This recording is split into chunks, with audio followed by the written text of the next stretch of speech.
eating my muffins where I take this part off, then I eat the bottom first. Yes. Yep, I'll take the wrapper off. I'll eat the bottom first, and then I eat the outer shell because it's crunchy. Like I like it like that. Yeah. So you prefer that over the soft part? Yes. So I literally have like a little bit of the top left of my muffin because I was eating it a little bit like while I was working today. I was like, I really want to have some of this, but I don't want to finish it all because we're supposed to go out and eat too, right, at the same time today. So I thought, no. No, this is good. This is getting me amped up for this. Okay, perfect. Speaking of this. Yes. What's up? This is episode 20. I was going to say 2. We've done 2 before. I was going to get balloons, but I thought that'll be a little bit cheesy. So, I was going to commemorate our 20th episode with 2 muffins, but clearly one muffin's already gone. So I got him a chocolate chip one. I literally went to the store right when it opened this morning, and I was like, and I got myself a coffee while I was there. Yeah. You know what it needs? A little bit of butter. Oh, God. Heat it up just a little bit with a little bit of butter. Oh, heaven. Heaven. So welcome to episode 20. I was actually talking to Jeff the other day, and Jeff was like, he's like, what episode are you guys on? I said, we're filming 20 tomorrow. And he's like, huh? He's like, that many? And I'm like, yeah. And he's like, how often do you guys like record, like film? And I was like, depends. Like sometimes we do 2 a week, sometimes 1, depending on if like we can get together and whatever. But we try to like have it so it's like stocked. Yeah, so we don't have to worry about it. Yeah. So he was like, okay. He's like, does it have the titles in the episodes? I'm like, yeah, I think it does. Which I remember it does. So I was like, yeah. So I think he's gonna be. I'm like, have you caught up? He's like, no, not yet. He's like, but I will be. I'm like, okay, fair enough. Well, I get it. I mean, like for him, like to dedicate an hour. I mean, we've been averaging about an hour recently. Yeah. I'd say an episode is an hour or so. Yeah. So that's a lot. Yeah. That's a lot. It is. And some of them are longer. Some of them are shorter. Yes. Yeah. Ah! So I hope everybody is enjoying the podcast. Well, whether you're falling asleep on a Sunday night or just kind of like working away and just have us in your ear or whatever. I know that Albert listens to it while he's at home. Like he'll have it up wherever, like on his computer or whatever. And while he's talking to me on the phone, I could hear us talking. I'm like, huh? Okay, so he's listening. Yeah, he's been a lot of people paying attention. A lot of people say they do it. I think Sunday is kind of our listen day. Yeah, okay. Like, you have a couple people who watch it when they're like when it comes out on Thursday night. Yeah. But Sunday seems to be the day where everybody's like, oh, I'm gonna clean the house. Yeah. I'll just put it on the TV or the background. Yeah. And I noticed that the subscriptions have gone up a little bit. Have you noticed that? Oh yeah. Do you have like numbers on that? On any of that at the moment? Okay. No. So. But everything's going up. Good. We're on the up and up, baby. Good. And we're not going this way. I love it. But yes, we definitely are going to try to maybe try to have some people on it or figure it out somehow. We'll try to do that because I know that you guys like that impromptu one that we did. So I know a lot of people were raving about that one still. So it's always good to talk about and do something different. So yeah, everybody likes the one where there's a lot of different people. Yeah, different perspectives, different age group dynamic. So because they've gotten used to us. Yes. So they're like, oh, we know what they're gonna say. We know what they're gonna say. Yeah, but I like someone new. I like the consensus that the most people have is that we don't argue, like we don't disagree. Like there's a lot of podcasts out there where it's like they actually have full on blowouts like in front of the camera, and it's just like whoa, like it gets so heated so quickly. But like you guys know, Nathan and I are pretty much in the same like wavelength. Yeah, well, it's like if you think one thing and I think another thing. Yeah. That's fine. Yeah. We'll agree to disagree. Exactly. He's finished chewing. Very good. Thank you. So today's topic is, can friends become lovers? Or is that the friendship funeral? Rest in peace. As he's finishing. As I'm finishing, I'm going to do my monologue. All right. So, 1 minute, you're splitting fries and talking about your crushes. The next, someone catches feelings, and suddenly there's tension over who pays for brunch, and if that good night text meant something. Welcome to the blurred lines of friends to lovers. Some say it's the best love story. You already like each other. Others, they'll tell you the moment they kiss, the friendship flatlined. So is it possible? Or are we just trying to date the people who make us feel safest until it gets weird? That's a good way of putting it. Yes. Okay. Is it possible to go from friends to lovers without ruining the friendship? That's the big question. Yes. The honest answer is yes. However, I'm sure you've had your fair share of friendships to trying that, and it just kind of like went, not sideways to the point that you're not talking, but just kind of was like, yeah, this is not going to work. And we're able to maintain like a friendship afterwards. You know what? I mean, as I've matured and as I've aged like a fine wine, yeah, I've realized that if you really, really love someone as a friend, it's better for you to stay friends than to become lovers. It's hard though. It's hard. Because there's a lot of, if you have not explored that there's a lot of sexual tension. There's like that moment of like, how many moments have you sat with your friend in front of you and just that quiet movie picturesque moment and you just want to like lean in and like, you know what I mean? Or just like take their hair and just kind of like put it behind their ear or just like, you know. They're like, what are you doing? Yeah, just like that. Why are you dripping on their lips? Don't speak. Yeah. Don't speak. You're ruining the moment. Yeah, like I agree. I think that naturally between, you know, whatever floats your boat, whether you swing one for one team or the other team, I think that naturally when you're attracted to the kind of people that you're attracted to, when you have a friendship with them and you learn more about them and you learn how the good, the bad, the ugly, all the things that make them human, I think naturally you grow attracted to them in that way because you feel safe, you feel taken care of. You're like, oh, I like this person and I like them a lot, and we've grown a deeper friendship. And I think naturally with friendship, it starts dipping into the lover aspect, right? Right.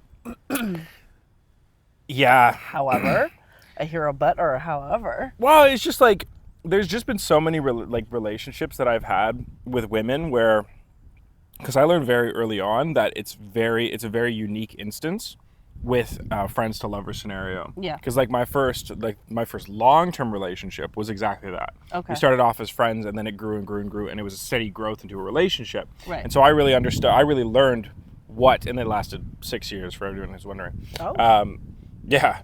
But I understand that growth path and how and what makes sense from that. And so going forward after that relationship ended and going forward in just friendships, I learned very much what was the difference between a relationship that was going to go into that and a relationship that wasn't going to go into that. Okay. And so I found myself over the years with women where I would see that these moments start happening, you know, all of a sudden you're paying for coffee or paying for breakfast and then they're like, oh, you don't have to pay for me, like, and they're getting all weirded out. It's like, okay, but you didn't care the fucking 1,000 other times I've done it. Yeah. But now you care, or, you know, you're getting text messages about what did you mean by that message last night? And I'm like, what, that I said goodnight because you were texting me and I was texting you back? Like, yeah. And I was going to bed. I've seen just too many instances where I see the fall into love and I'm like, whoa, get back up there. Because it's like, you realize how specific it has to be, the circumstances, in order for it to work out properly, because otherwise it just turns into kind of like a shit show. Yep. And then you're both upset and you're both angry and yeah. So. Yeah.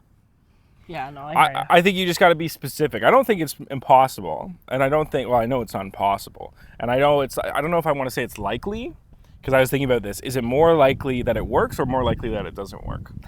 I don't think it's one or the other, to be honest. No, because I think I think it just depends on the dynamics of two people. It's true. You know I what agree mean? with you. Yeah. And again, we always come back to the whole, it's what your intentions are, right? So obviously if you meet somebody and you become friends and it happens, let's just say, as Albert had said, organically, then I think that it can happen. You can maintain that, right? But it just depends, right? It's like, for some people, they've been friends for years. Like, I'm talking 10 plus years. And then all of a sudden they're like developing feelings. Like, it's like in those 10 years, you pretty much know a lot about who your friend is. Right? You should know, right? And it's like sometimes when you go past that barrier, it's like, I think other things come up, like jealousy comes up, stuff like that. Do you know what I mean? It's like, okay, you know that we hang out a lot. Even when we were friends, we hung out a lot. But all of a sudden, it's like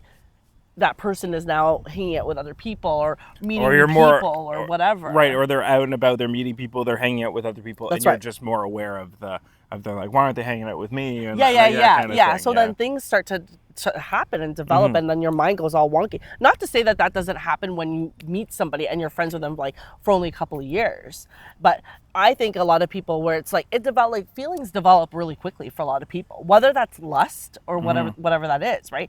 Two people are grown to explore that, and I think that that's okay as long as a friendship doesn't get to the point that like it's so bad that you cannot go back. Like, you know what I mean? Because there's lots of instances, we all know that, we've all been through that, where it's like you tried it out, it didn't work, and then it just got all fucked up afterwards. Because like whether sex was involved or not, it just kind of got to the point that was just like, I can't see you going back to being friends. Like it won't work for some people.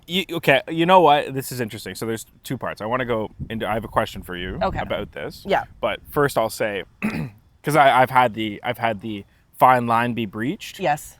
But because I understand kind of how it works and everything from experience, it was good. It was like a breach the barrier, breach the line, but it was done in the best way possible. Okay. So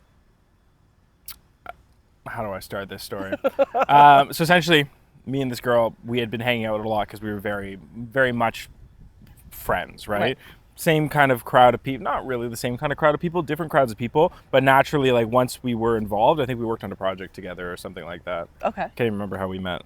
But yeah, we somehow we interacted and we were like, oh, I get you, you get me. And we had that natural like camaraderie, that natural connection. Right. I didn't think much of it, and I'm pretty sure she didn't think much of it, but we started hanging out, going for drinks. Other people were inviting us to different places. We were always kind of like meeting up, and then we'd hang out while we're at wherever we're going. And then I think it was, there was one day where I think we were working on a project that was like away, and we were camped out overnight, and I think we were like looking at the stars or something, and it was like literally the movie moment. Yeah. And then, you're chatting and talking about life and the deep things and whatever, and then she like leaned over and kissed me, and I was like, whoa. Oh. And then it was kind of weird because I hadn't thought anything of the intimacy moments with this woman before this moment. Okay. That was like a kind of like, oh my God. Yeah. What's going on? Yeah.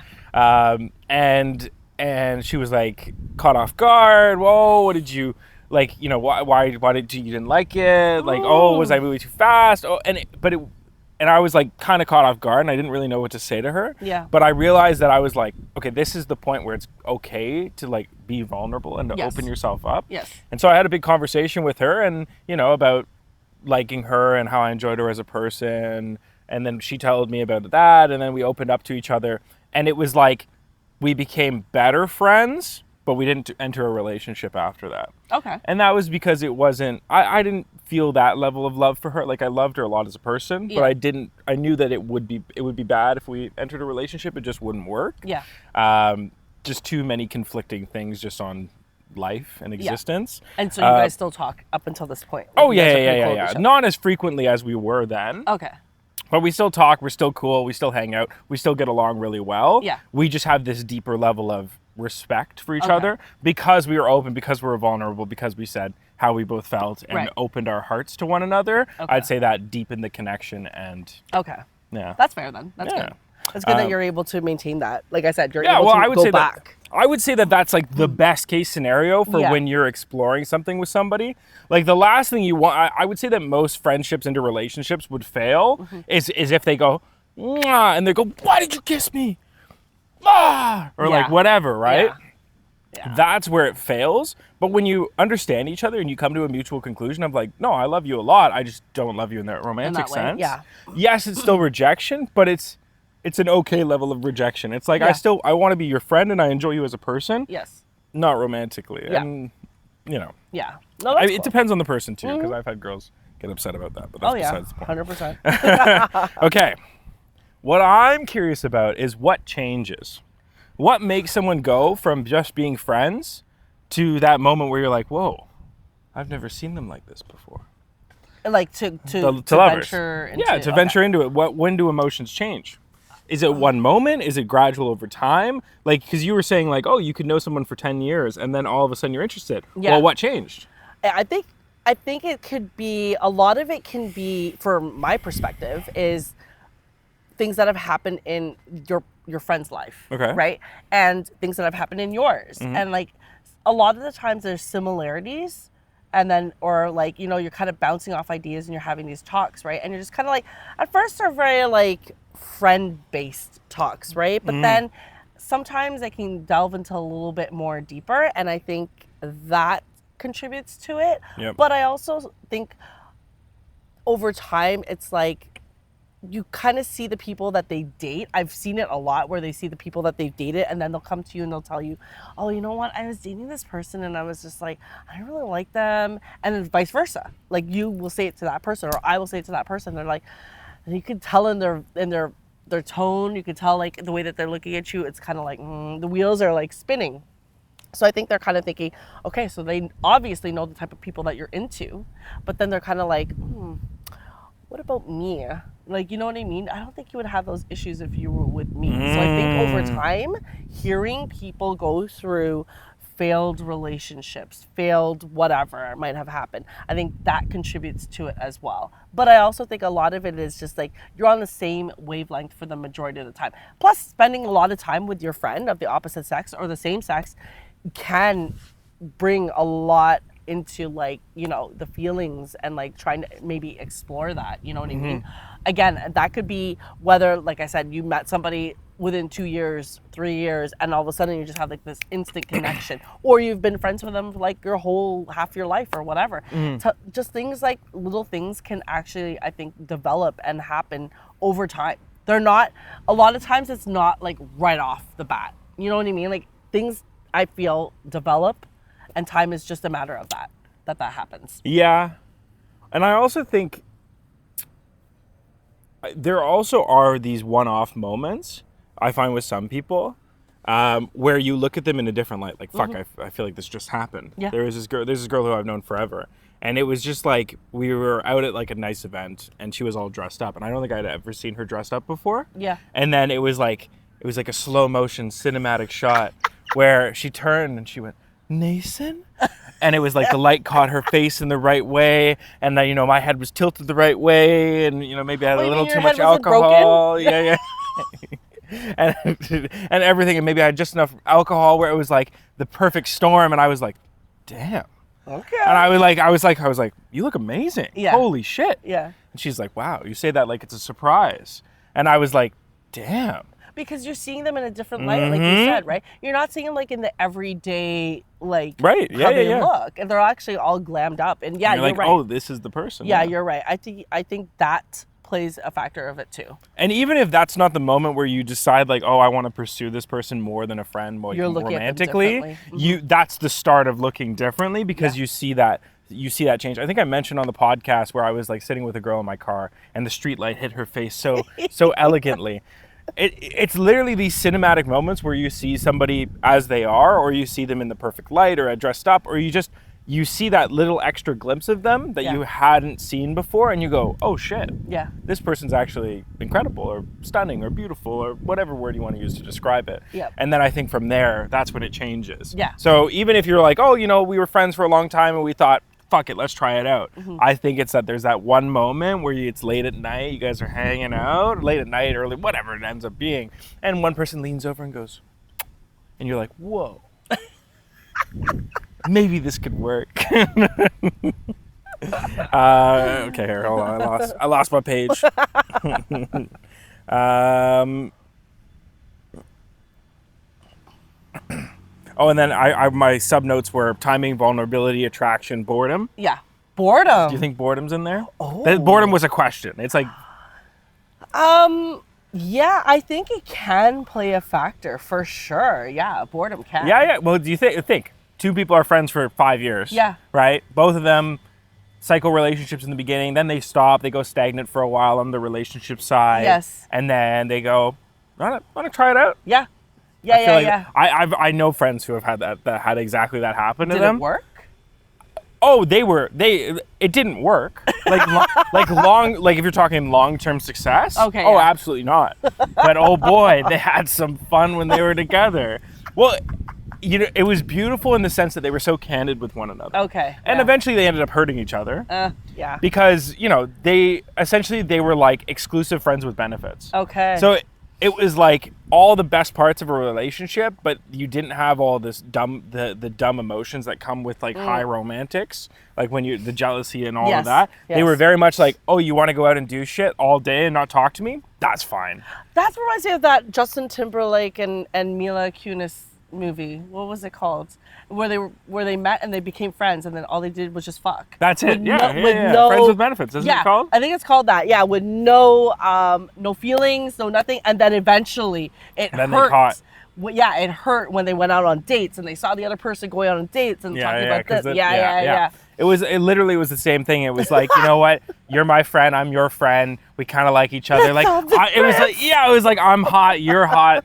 Let's fuck, right? Yeah. And they were both super down with it. And so I know they had so much fun. Like my buddy, if you ask him about it, if he thinks back to that period, he's like, oh yeah, I was over the moon, because it was literally like sex on demand. Sex, anything you could imagine. It was like. You mean he didn't have to go to Japan? No. Didn't have to leave the country for Didn't that? have to go to the club. Didn't have to go to the club, get grounded up. Didn't have to run a roster. No, but the beautiful part too was it wasn't just sex on demand. It was like companionship on demand. Yeah. It was like they enjoyed spending time together. That's it. But they weren't constrained by all the ugly feelings that get tied up with the emotional feelings, like being vulnerable to somebody. That's the problem though, right? When you go and you delve into that whole realm, that's the problem, is the feelings. Especially when you're trying it to see in the very beginning and you're kind of like, you have that first sexual encounter or that, like, again, that first kiss, it's like that can be like a deal breaker, like a make or break for your friendship at all. Like, you know what I mean? Because we've talked about it before, where sex is like, once sex is involved, it changes dynamics completely a lot, because there's feelings that are There's feelings and like, sex is that next level, that next layer of intimacy, right? Right. And you really understand more about somebody, and also you learn a lot about how they behave and how when they open up fully, how they are when they're fully vulnerable, and you're a very different person after you experience somebody in that 100%. way. Yeah. But the problem is it always turns ugly. Like, that was going to be my wrap-up point for the friendship part, is like, they were all great, they loved it. It was probably 6-7 months of like pure bliss. Yeah. But then in the end it was ugly, because one person is a little bit more tied into the emotionally. Yeah. And then the other person thinks they're not tied in emotionally, but they are. Like, the girl wasn't that tied in emotionally, so she started sleeping with another guy. Oh, was that okay? Oh, she you ready wasn't? you ready for this? You ready for this? Ooh, juicy. Well, she just happened to interact with a guy. Okay. And it was funny. Unfortunately, it was a buddy that I had introduced her to, so it was my fault. Uh-oh. It's not my fault that they did that, but I invited them out for dinner and whatever, and they introduced them. They met and knocked it off, whatever. Knocked some boots together. So and like, when you're in that casual sex state, I think she's also was just like, oh, I like this guy, let's fuck, whatever. Yeah. So the funny thing that happened is she started seeing this guy, and she didn't think much of it, because we were like, oh, we're in a relationship, but not really in a relationship, friends with benefits. My buddy got really upset. Rightfully so. Yes. So he went and started exploring with other girls, because he's like, okay, we're obviously done. Like, our fun time is over. Yeah. He stopped calling her and went off with other girls. And then she didn't realize what she had done. She now sees that he's not calling her, texting her, nothing, and he's sleeping with other women. So she was distraught. Like, oh God, was she distraught. Like, I thought he was bad. She was horrible, the worst. Because it was one of those things where it's like she's doing it, but in her mind she's like, I still like this guy, you know. This guy I'm just exploring because he's fun, whatever. I like him. But in his mind, oh, we're done. So then he goes off, he does it. She gets 10x the experience, the horrible emotions. Oh no. And then she goes through like a horrible depressive phase. Oh no. And then they come back together, and I think they had like makeup sex, but then they never spoke again. I think that was... See, this is why we always say communicate. And have set clear intentions and expectations. If those expectations and those intentions change throughout the dynamic of the friendship or the dynamic of the relationship or whatever, talk, because that's the problem. Well, it would be if they had spoken. Like if he had went to her and said, "Hey, I didn't like that you did that," and yes, then you can talk about that issue and that problem, and then everything will. Yeah, it may not look ugly. It may look ugly, but at least you're talking about it and not feeling a ways because now she's all fucked up because you're doing your thing. Well, and but the worst fucked up part about this is that because she made that choice in his mind, done, right? Yes. So that ended up being like a tit for tat, but damn, that was a big tat. And and it was funny because he didn't do it maliciously. No. He just naturally was like, okay, well, you know what? She's off with that guy. She's doing that thing. I'm just not going to bother her. Yeah. And I'm going to go off and do my thing. If things work out, they work out. Yeah. And it happened that there was a couple girls who were interested. And so I remember that being an interesting thing. Woo. Okay, what do I have here? Can you ever go back to being friends, just friends after this? No. Okay. So I have two sides to this. Yeah. If you're in a situation like I was, where the romantic barrier is breached, and then you pull it back from that, that's okay. Yeah. Okay. But that's because it hasn't got to that point. Okay. Right. Okay. Right. You've stopped it just before it's happened. Right. And like, there's been girls who I'm friends with who like, you've been at a party and you're like, okay, I guess I'm going to be bubbling with you all night. And then there's girls who like, anyways. No, it's just like, alcohol is a wonderful thing. Sometimes, you're feeling each other and whatever. And then you wake up the next day and you go, whoa, that was a mistake. And they go, yeah, maybe we shouldn't do that. And then you pull back. But I would say that again isn't breaching that vulnerability bubble. Yeah. So my whole point that I'll say about this is if you take a seed and you grow it into this beautiful tree, like what's behind us, you can't shove that tree back into a seed. That don't work. Sorry. Sorry. So what do you mean? Well, and so you get, and even just right, yeah. What do you mean? We can be friends. Magic trick. Yeah. And so it's always funny. I mean, not even just like going from friends to a relationship. Yeah. Because on some level, your relationships you should always pursue as friends first. 100%. Or at least explore that friendship dynamic as people. Because if you rush too much into romantics, then you kind of lose the magical foundation. But you always get it. Like I always get the girlfriends that I've had. It's always the last conversation is, oh, I know we're broken up, but can we be friends? And it's like, well, no, like you can't really be friends. Yeah. Because it's hard. It's really, really hard. Well, that's it. I mean, like, and a friend is supposed to support you through your relationships and through whatever. And that's the hard part because it's like, how can you have love for somebody? You can date them or have a relationship with them, be friends with them, and then they're like, oh yeah, I was out of the club, I had sex with this guy, I did this. It's like, well, you can't be candid and you can't be open like that. Yeah. So then you can't really be friends because you can't share that aspect. I think if you're gonna be friends in that position, like in that circumstance, it's like you should know, it should be unspoken that if you're gonna try to get back to what it was before or to some level degree, do not talk about those escapades that you're having. Right. Well, like keep those off the table and whatever. Right. Well, and then this is my whole thing of like, well, then I wouldn't say you're friends. I would say that you're just being mutual with one another. Yeah. And I think that that's really important if people are in the same social circles. Like there's been a lot of cases I know on Natalie's side and on my side where, you fuck around with somebody in the same social circle as you. It's probably a bad idea, but whatever, shit happens. Yeah. So shit happens, you're thinking with the wrong brain and then but you should be, in that case, you should agree to be mutual. It doesn't mean you have to be friends. It doesn't mean you have to be all, oh, I'm going to hang out with you and do this and text you all the time. It's like, no. Let's be mutual. I'm not going to talk about my sexcapades. You don't talk about your sexcapades or Yeah. relationships or whatever. We'll just leave that off to the side. Yeah. And when we're together, when we're with friends, we'll be mutual so that, everything's fine. Yeah. I think that that's really, really important. But if you're not in the same social circles, I think it's probably best that you both just go your own way. Yeah. Because you get into these weird scenarios where like I've never fallen into that because I've always been told by, other people and also been told and understood that it doesn't really work. But I've seen other friends get stuck in the relationship. They have the relationship, it ends, they're done, but then they're still friends. And what it turns into is they're like emotional outlet for one another. Like whoever wants the friendship, it's like, I want to text you, call you. I want that access to you from a relationship, but I don't want a relationship with you. So I still want the benefit of you while I go pursue other people. Like that's what it is. Yeah, exactly. It's like, I want your safety net while I go and I explore other people. That's my energy that you're using. Fuck off, right? Fuck so. off. Go be friends with your other fucking person, right? Like I don't want to hear that. I don't want to hear it. I don't want to be your friend. Like go be friends with other people. Yeah, no. Okay. Does friendship give you an advantage or make things messier? I have an easy response to this. Oh, okay, wait. Is this before you exploring? I would say that in a relationship, does being friends, I would phrase it as, in a relationship, does being friends beforehand make it better? Yes. Well, actually, there's two parts to this. When getting with somebody, does being friends make it easier or messier?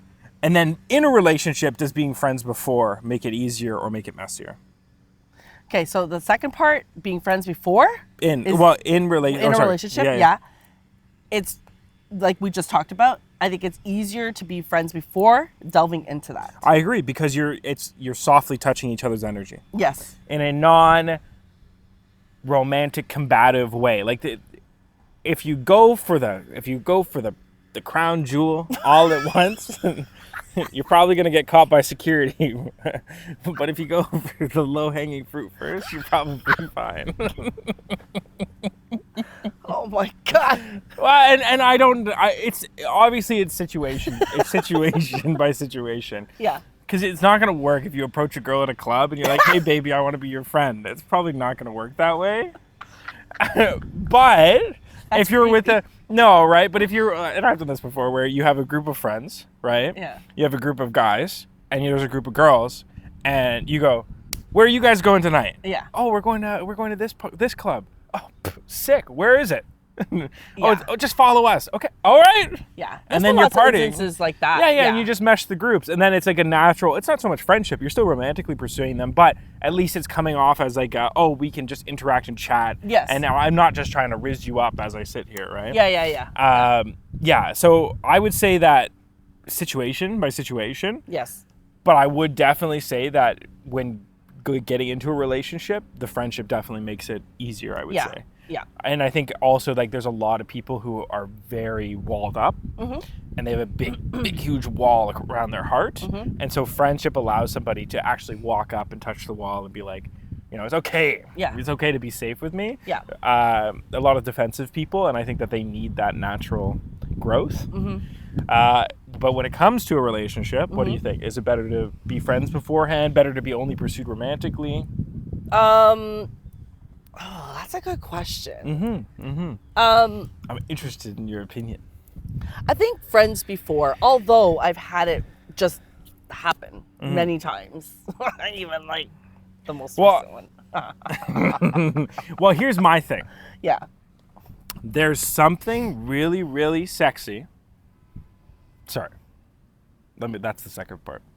There's something really, really unique about being in a relationship that only was pursued romantically. Okay.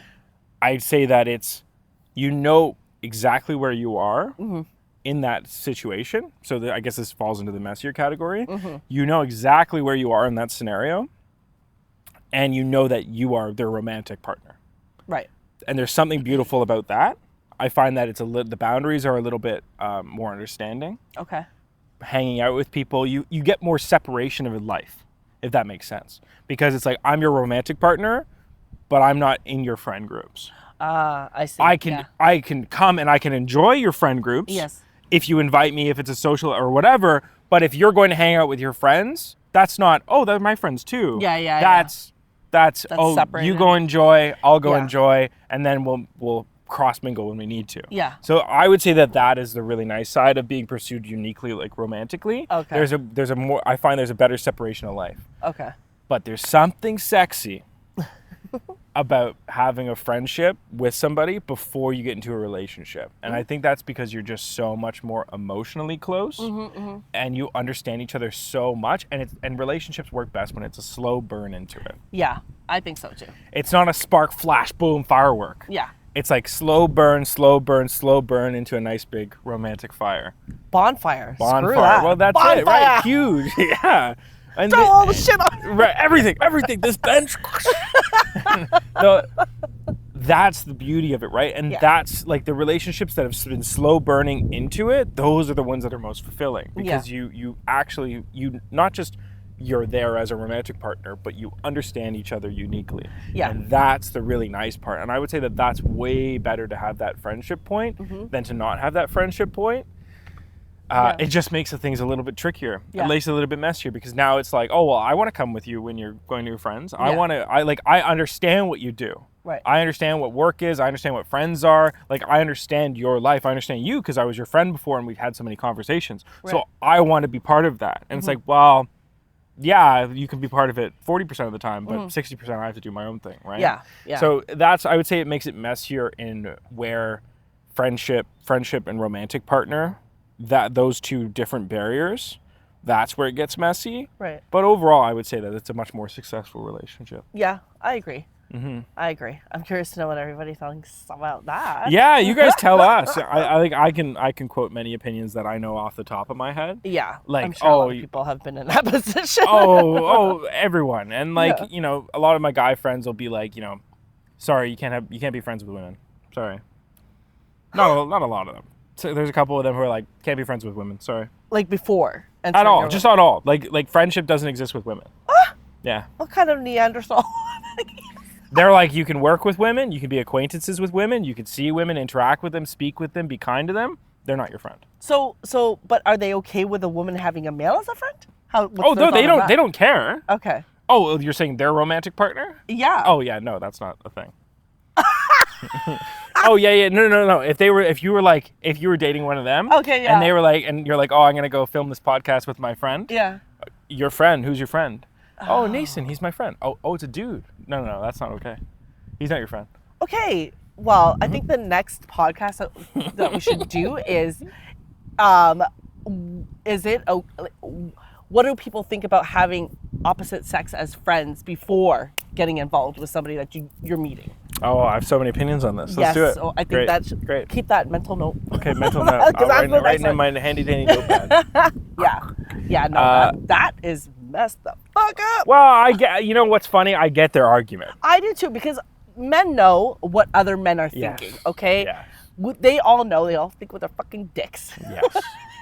This one can actually agree most to of that. the time, not all the time. Yes. Like there's instances where you meet somebody and you're like, oh, you're genuinely just like friendly. Yeah. Like there's always fine lines with everything. It's never black and white. It's always shades of gray. Yes. It's like in that circumstance of friends, just to go briefly into it. Mm-hmm. Yes, I understand that they're thinking of it in the predatory mindset where the guy's just waiting to smash. Mm-hmm. He's just waiting in the wings until he's like, right? Until he can get there. I get it. But when you actually go and you meet with like the guy friends and you go, oh, okay, you're not that guy. Yeah. It takes meeting them and understanding them to be like, oh, you're not that guy. Yeah. Or to be like, oh, you're fucking that guy.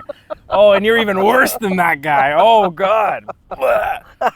Now, the worst is when you're interacting with a girl, you meet her friend, you realize they're that guy, and you say, yeah, you can't hang out with that guy anymore because he is just waiting in the sidelines to have sex with you. Yeah. You tell her that, and she goes, he's my best friend. Yeah, what are you talking about? Yeah. To the streets. Seriously? Just like that, eh? It's respect. Well, yeah, for sure. And it's like, and then you're like, why are you keeping this person around? Oh, well, he's my friend. he's your friend. Okay, but he's just waiting in the sidelines to have sex with you. Oh, no, but we talk a lot. He's my friend. Okay, but the guy would have to the guy would have to have seen things in order to come up with that conclusion.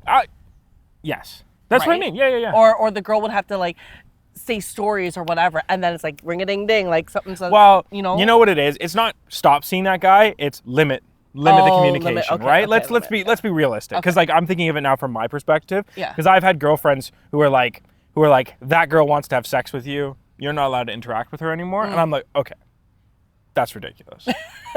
I work with this woman. I have to interact with her. Okay. Yeah. So let's be realistic. Why did you say that? Oh, well, she talked to you. Okay. Okay. This guy, and this guy talked to me. Are they gonna have sex with me too? They might. Oh my. Right. That's a little far-fetched. Well, that's it. Right. And who knows? Maybe like you said, maybe they saw something. Maybe they saw an interaction, a unique look. That's whatever. what I'm saying is like you can't just like harp into somebody just automatically like that without any sort of reasoning behind it, or you're gonna look like you're psycho. Well, exactly, right? And it's like, and this is where the jealousy, it's a fine, like, it's a fine line. And I get it. I mean, whatever. You are protective of your partner. You don't want them to do things. But at the end of the day, people do what they want to do. Yeah. So you just let them do it, and you react accordingly. Yes. And then when they go, wait, what the fuck? You're leaving me? Why are you going out with those girls and having sex with them and everything? Okay, well, you went and fucked that guy. So I don't know what to tell you. Yeah. Yeah, I'm not interacting with you anymore. Yeah. What? I thought we had something special. I think I had one more question that I wanted to ask you that I wrote down as you were talking. Yeah.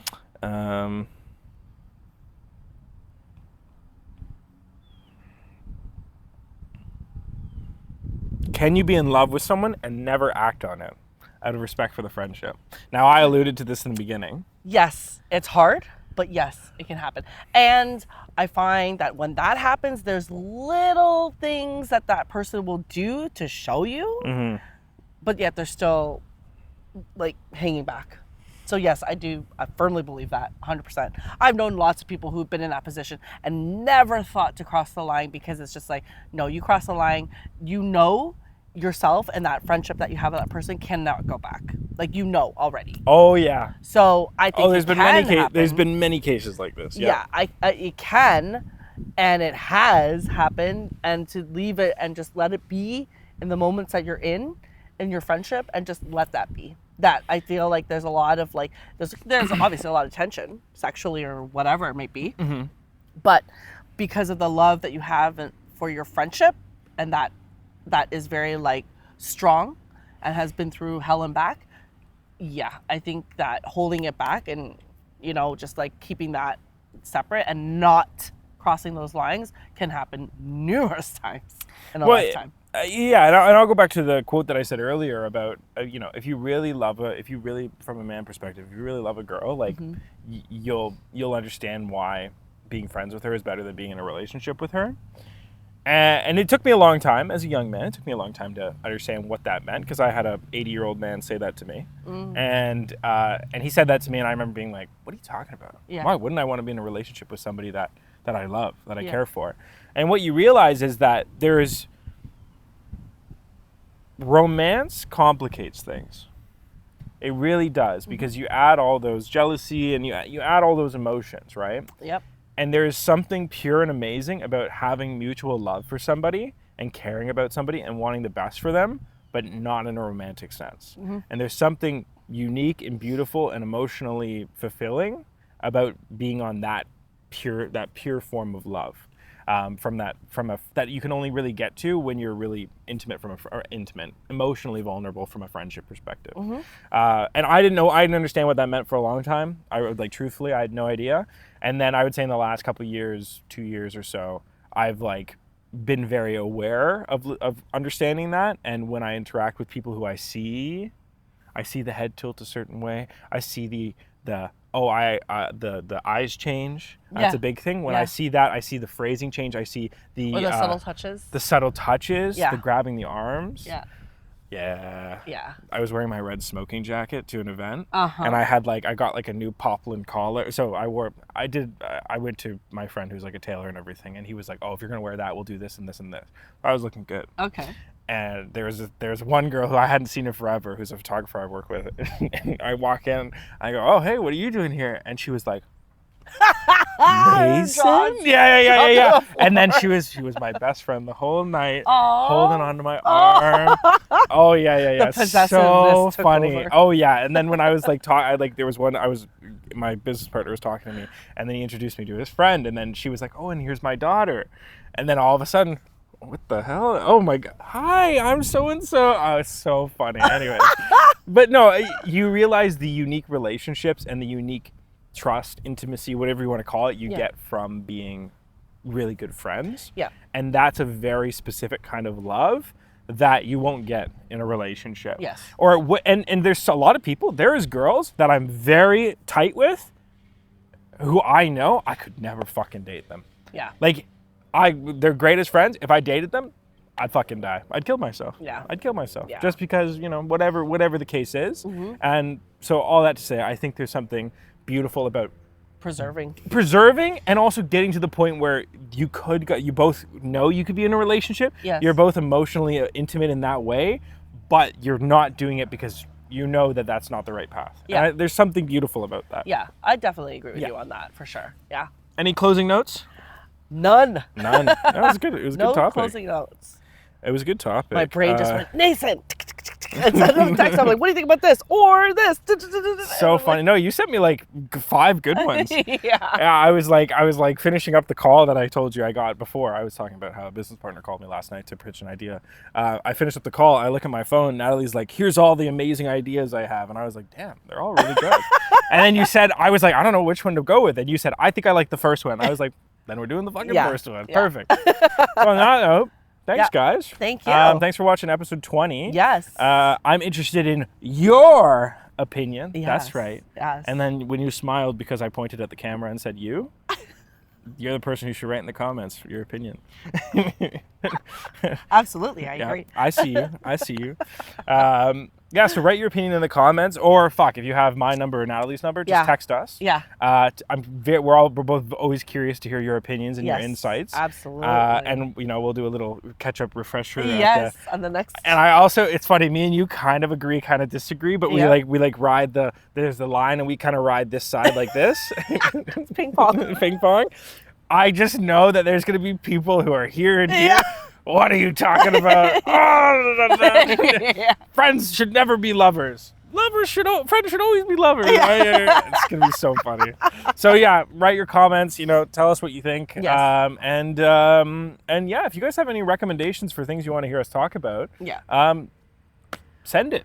Absolutely. Have a good rest of your day. Yes. Have a good one. Bye.